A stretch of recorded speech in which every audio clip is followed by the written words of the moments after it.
ഈ പെണ്ണിൻ്റെ പപ്പ ഒത്തിരി നാളുകൾ ശേഷം ഇവളെ കാണാനും കൂട്ടിക്കൊണ്ട് പോകാനും കൂടി വന്നതാണേ. ഇവൾ ഇത്രയും ദിവസം എൻ്റെ വീട്ടിലായിരുന്നു. അപ്പോൾ ഞാൻ തമാശയ്ക്ക് അവളെ ഒന്ന് പിടിച്ചു വെച്ചാട്ടോ. അവളുടെ റിയാക്ഷൻ ഒന്ന് നോക്കിക്കേ. വിടില്ല, പോകണ്ടത് വിടില്ല. എന്താ കരയ വിടൂല. പപ്പ പോട്ടെ സാറേ, ടാറ്റാ.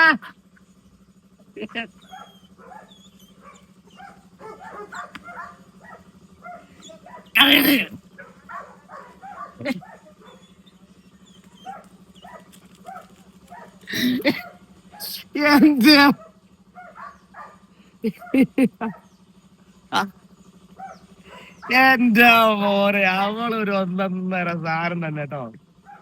എന്താ സ്നേഹം അതിനൊക്കെ. കണ്ടു കഴിഞ്ഞാണ്ടല്ലോ വേറെ റേഞ്ച് ആവും, ഒരു രക്ഷയില്ല. പോയത് കണ്ടോ? അയ്യോ. ഇനി നമുക്ക് ആ ഓട്ടോ ഓടിയിട്ട് ആശാത്തി എന്താ ചെയ്തതെന്നും കൂടി കാണണ്ടേ. എന്തായി നോക്കി വണ്ടിക്കകത്ത് എന്നോട് വണ്ടി എടുക്ക കേറി സേഫ് ആയിട്ടിരുന്നു. ആശാന്റെ പണിയാ സീറ്റൊക്കെ പൊളിച്ചിടല്. ഇത് ഇവളല്ല, മറ്റേ സുപ്പാണ്ടി. ഓക്കെ.